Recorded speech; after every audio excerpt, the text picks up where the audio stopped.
Hello, my absolutely beautiful astrology soulmates. It's me, Stormie Grace, and welcome to your weekly horoscope for the week of May 8th, where, first and foremost, I am so sorry I had to miss you guys. Last week, it was a big week. Hopefully, you watched the video by Taylor Schuler, which does have timestamps in the description box, for the Scorpio lunar eclipse. It was a big one. Let me know in the comment section what is starting to transpire for you, what has happened for you. It was a big deal over here exactly on the eclipse. We actually found out that our house closed and we sold that, paid off the cars, all of the things to enable us to continue our move to Spain. So there was a lot of release happening over here of old stories, old ideas, old beliefs, confronting some of these things that have been there, and it just wasn't time to surrender them until then. So I'm very curious for you, my beautiful soulmates, what is happening for you? How did the eclipse go for you?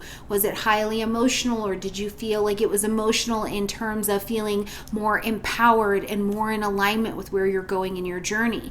One thing to keep in mind is that whatever has been and is in the release over this next 6 months is in that empowerment space is stuff that we've really been working on and looking at since 2021. So it wasn't necessarily anything new per se. It was more like a calling back to and around to. So I'm really curious to see how did the eclipse go for you. And we also had Venus transition into the energy of Cancer. So we're experiencing beauty around us. We're experiencing maybe the way that we want to express love and value and affection in a more home-based, grounded kind of way. And I know that that was absolutely the experience for me as we got through last Sunday. I found myself after the eclipse feeling like ready to come home, ready to go home, ready to be in the home space. It's a really interesting energy. So I'm curious how this has played out for you. Now, this week we are also going to have plenty of stuff going on. It's nothing like an eclipse or anything like that, but we're still under that eclipse energy. We're going to be experiencing that for the next 6 months or so, just depending on where it is in your particular chart. But we're also going to come to the end of Mercury retrograde happening this week, but keep in mind I do watch the full cycle, so we'll see Mercury come direct at the end of this week on Sunday, but we're not going to actually see Mercury leave its full cycle until May 31st. So I just want you to keep that window in mind as we're talking about that energy, okay? Now, other things to keep in mind, if you didn't check out what was going on during the Mercury retrograde in your Mercury retrograde in Taurus video that our friend Colleen from Wild Sky Astrology did for us, make sure you go back into the playlist and check it out. Taylor Schuler did the video on the full moon lunar eclipse, and Nicholas Polomonakis and I did a wonderful talk on the upcoming Venus retrograde, and my friends, you will want to watch that video. We are going to experience the Venus retrograde period from June all the way until October. Venus is a close to us planet. This is gonna get personal. We will feel this one, so you definitely want to make sure that you are checking all of that out. It's all in the playlist. I'll make sure that I put some videos at the end of this video as well, so you can just click on over, okay?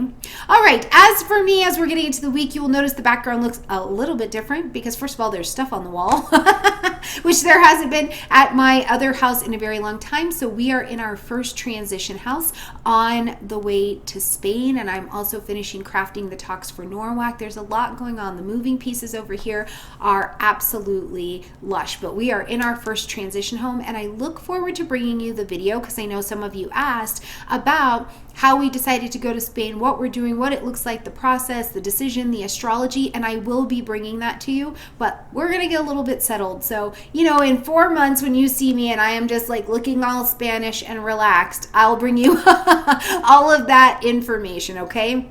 But for now, let's focus on what is going on in the cosmic sky and in the energies this week, okay? So first of all, cue into mind that we do have this last bit of the Mercury retrograde before it goes direct. So this week still, business, work, decisions, they're they're not bumpy. It's not bumpy. It's that they're still kind of in review mode. Unless, of course, you have Mercury retrograde in your natal chart, or if you've got Mercury retrograde by progression at this particular time, or do you have Mercury retrograde in your solar return chart this year, right? If that's the case, if you've got Mercury retrograde in one of your charts, you may have been experiencing this period as a time where you had to actually come up and out, and it wasn't such an internal feature. For the rest of us, this is asking us to stay a bit in review. Like your mind is just not as sharp and as quick. So you're like, let me think about that. Let me review that. And particularly because Mercury is retrograde in Taurus, and we've been looking at the Taurus Scorpio axis for the last couple of years,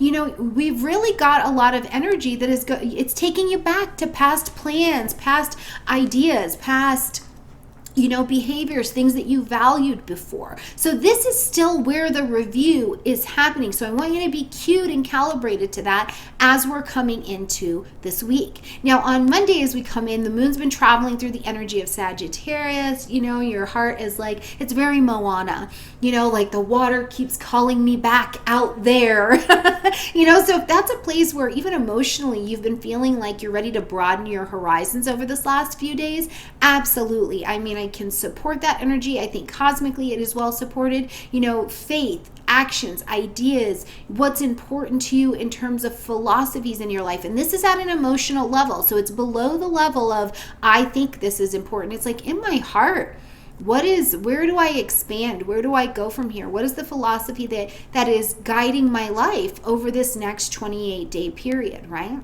Now we're quickly going to see that the moon gets into the position of void of course, and this is going to be happening until the afternoon time on Monday. Okay, so remember, void of course, we want to rest. The energy is still. Okay, so when the moon goes void of course, it means it's not making any aspects to any other planet. So the energy is pretty still. So it's not the best time to launch out to those new and distant places. It's not the best time to launch out that new project, idea, whatever. It's a time to rest and to review, to finish up maybe something that you've been working on, something you've been thinking about, you've been praying about. And it's also, I just think, a phenomenal time to take a Kit Kat break. You know what I mean? Like, take a break. Allow yourself the privilege and permission to just rest. Even if rest means you're at work and you're at your desk, but you're like, I'm going to take a few more deep breaths with what I'm doing right now, and just remember that it's not all high stress, high flying, go, go, go all the time, okay? So take your time to rest. Now, later in the day, we're going to see that the moon does move into the energy of Capricorn.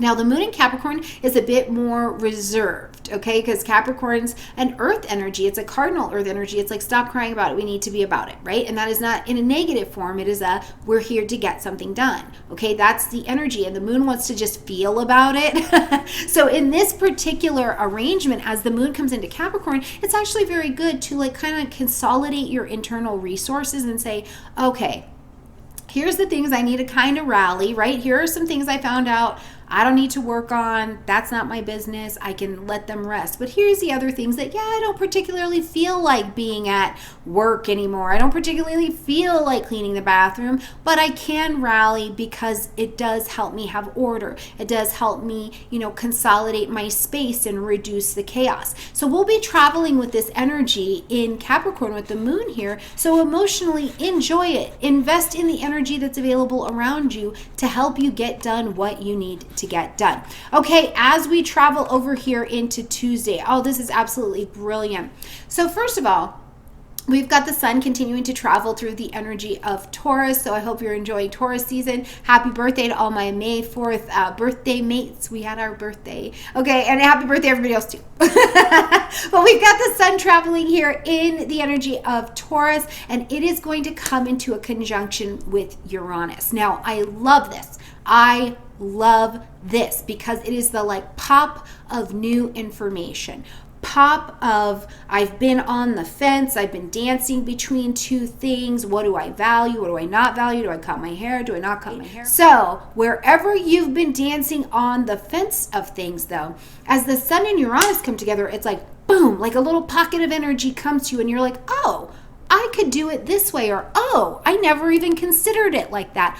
oh, I could, I could do it this way. There's just an innovation, or there's a you pop out of the framework that you've been in, and new ideas, new exposure, new people become available in your space to help you or to give you ideas of what to do. Now, it is suggested, I've heard this, and I actually had a conversation with somebody, another astrologer, about this, that it can be said it's not the greatest time to travel when the sun is in conjunction with Uranus, because things can just be particularly susceptible to what is unexpected.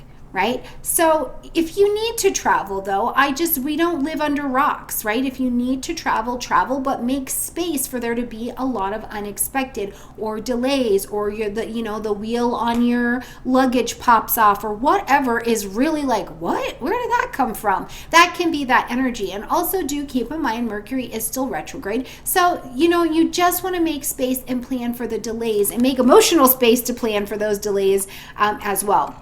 Okay, as we're traveling through Wednesday, we're going to still have a lot of the energy focused on the moon being in that Capricorn energy. So we're kind of focused, we're guided, we're rallying with what we need to do. We're asking, what can I do to be more efficient, more effective? What do I need to delegate so that I have some emotional space to breathe and process and do life the way that I need to? And then on Wednesday, later in the day, we see the moon move into the energy of Aquarius. And isn't this nice? We just had the sun in a conjunction with Uranus, one of the ruling planets of Aquarius. So it's emotionally, there is a real newness here. And what it makes me think about with the moon in Aquarius this week is, where are you realizing that you don't have to travel alone, or that you need to travel with a different tribe or a different village, or where do you feel held and supported and like you are a friend amongst friends?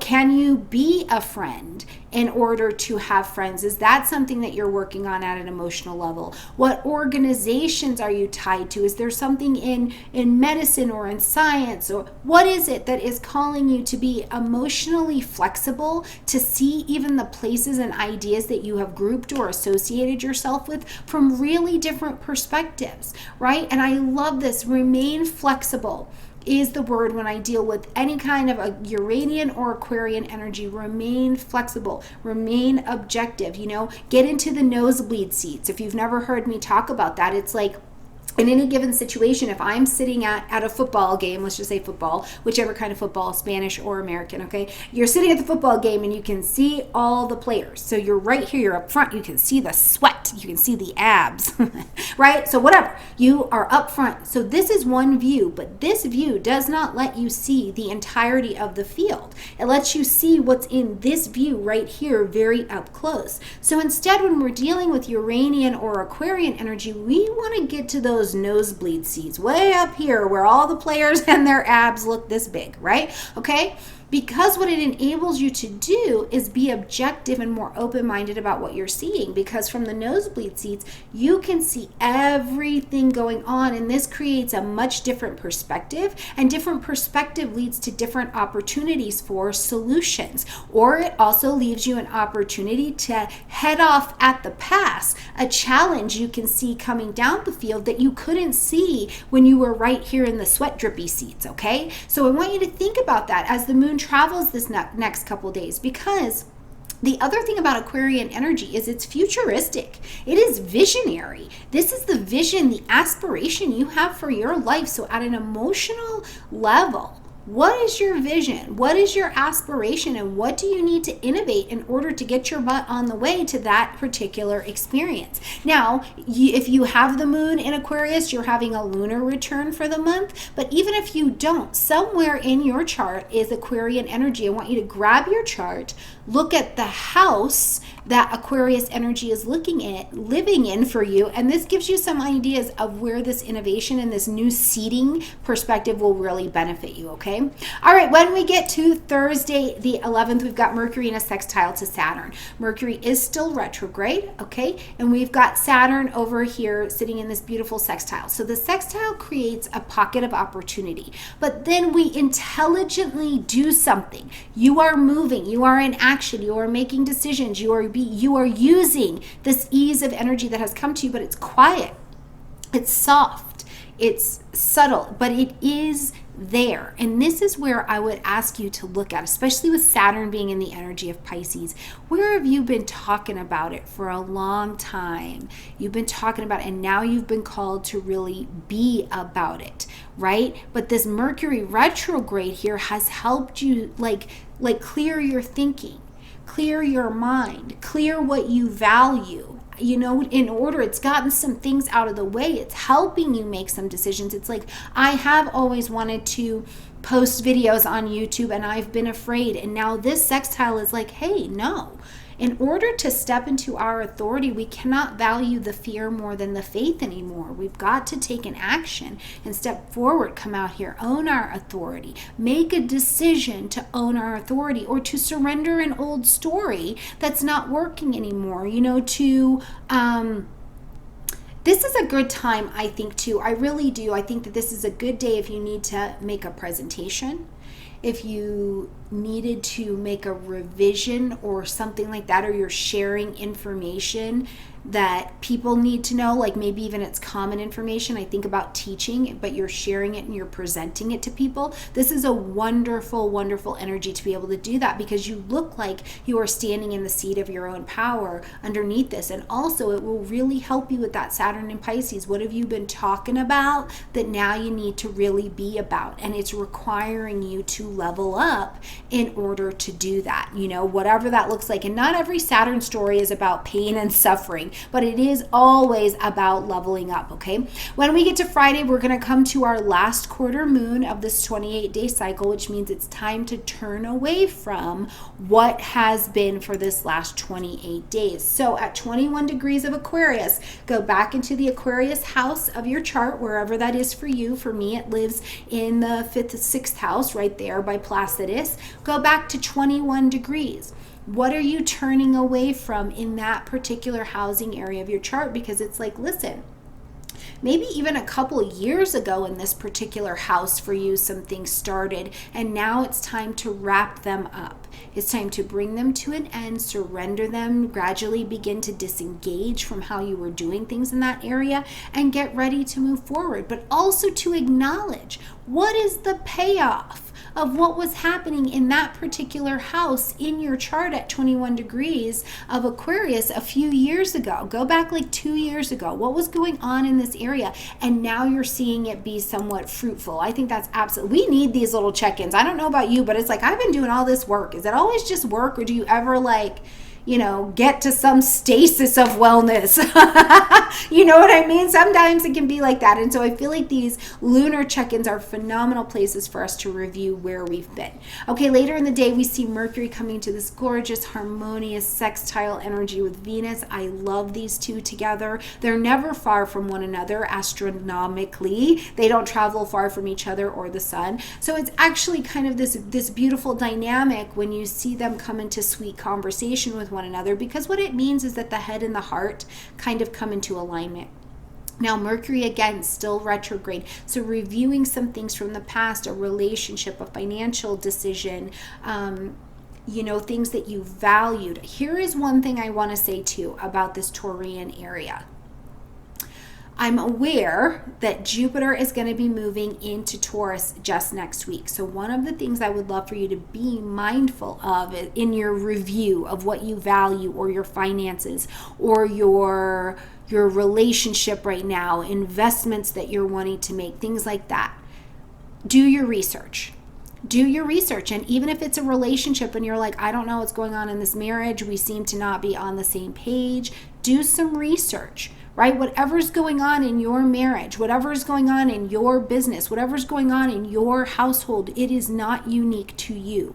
So use this sextile to do your research, because again, you can get a different perspective to decide if you are willing to continue your engagement here, right? It's this cyclical thing that it's like, Okay, it's amazing what happens for me when I clear the old stories out, or when that thing that I have valued my whole life doesn't actually serve me anymore. And now I have space to be free from it mentally and allow my head and my heart to come into alignment. And then I'm making financial decisions. Then I'm making relationship decisions from a completely different place. Now we're going to see this again in June. We're going to see it again in November, and one last time in December. So I want you to know you've got some space that you're going to work with this Mercury Venus sextile aspect to get clear. Get clear in the space of bringing the head and the heart back into some kind of alignment, but it must be done with letting go of something that's already been there, okay? Okay, late into the evening, we'll see the moon step void, of course, because it's making no more aspects. So truly, Friday night, if you can, rest.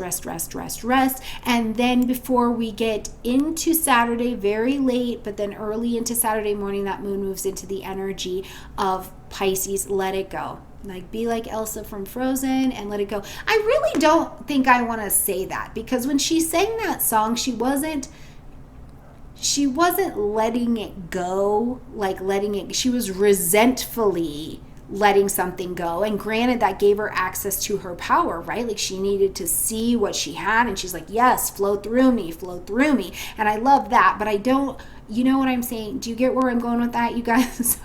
If you can, let it go, and you're free from the resentment, you're free from the hurt, let it go like that. If that's not the thing yet, ask yourself the questions of, what do I need to do to be healthy, to let this go in a healthy way? Where am I, letting distractions stop me from the seriousness of the journey that I'm on? Where am I too serious about my journey that I'm taking myself and other people so seriously that I've left no space for laughter or fantasy or play? Where are my boundaries at in my life right now? These are great themes to review while the moon is traveling through the energy of Pisces, and we'll experience that all through Saturday as well. Okay, when we get to Sunday, first and foremost, happy Mother's Day. And if you have followed me for any amount of time on this channel, you know that I have a lot of gratitude for Mother's Day, Father's Day, regardless of what that story looks like in your life. I am forever grateful for the human parents who brought you here, because it's an opportunity for us to travel together. So whatever your mothering story is in your life, I just want to wish a happy Mother's Day, because it did in fact get you here, okay? And I love that for you and for me. Now, we're going to see the Mercury come out of the Mercury. It's like the Mercury. We're going to see Mercury come out of retrograde, okay? So Mercury is going to come direct here, of course, in this energy of Taurus. So here's the thing. As we're traveling on Sunday, I even think maybe even early to mid-morning on Monday the 15th, which we will get to that day before Jupiter comes into Taurus. Something I want you to just remember, that a Mercury or a planetary station, it can be bumpy, it can be rough, because the planet is resuming or changing its speed, essentially. So the benefits that we normally get when it's direct, it's like, cool, we're doing this. When it's retrograde and we get past the station, it's like, cool, we're doing this. It can be just choppy in the middle. So big business decisions, big life decisions, things like that, or even watching other people around you, don't take them so seriously. I mean, obviously, if there's something harmful, take that seriously, right? But try to not take other humans so seriously right now. Continue to grant a lot of grace, because a Mercury, a communication planet stationing, can be bumpy for all who are involved. Now, also keep in mind, because I follow the full cycle, I want you to back up to April 7th of this year, where we saw Mercury enter that pre-retrograde shadow time at 5 degrees of Taurus. So it started to slow down and bring lessons, bring information, bring relationships, finance, value, self-esteem questions to the table. And as we station today, you might have gotten plenty of information and solutions, but we won't see the entirety of this retrograde cycle be done until May 31st. So you're watching the span of April 7th to May 31st between 5 and 15 degrees of Taurus in your personal chart. And I mean it. Grab your chart, go get a free one, astro.com, Cafe Astrology, come order one from me that also comes with a report so that you can understand that bad boy a little bit better. But notice the degrees in your own chart so you can see how this is happening. What area of life is this happening for you? That is how you're going to make the astrology really very personal and become more fluent in the conversation of astrology. So it's still a week, right? It's not the eclipse week, but I think many people will still be kind of reeling from the energy that was infused as we had the eclipse and as we move forward this week, because there's no way that we had this big, beautiful eclipse at 14 degrees of Scorpio. We're going to see that the Mercury retrograde also encompasses 14 degrees of Taurus, of course, which is in opposition to that eclipse. So there is a story, a profound story continuing to unfold in the information that we are receiving about what we value, how we value it, the relationships and the alignments that are in our life. So grab your chart, you guys, and check out your own astro story that is happening this week. And of course, let me know in the comment section down below, how are you? How have things been playing out? Let me know, let me know, let me know. All right, my beautiful friends from here at the First Transitional House, I look forward to connecting with you next week and seeing what the cosmic sky and Jupiter moving into Taurus has to offer. And out of suggestion from you guys as well, Nicholas Palmanakis and I will also be doing another video together covering that Jupiter in Taurus transit, and we absolutely cannot wait to bring you the information. Lots of love, my beautiful friends. I'll see you next week.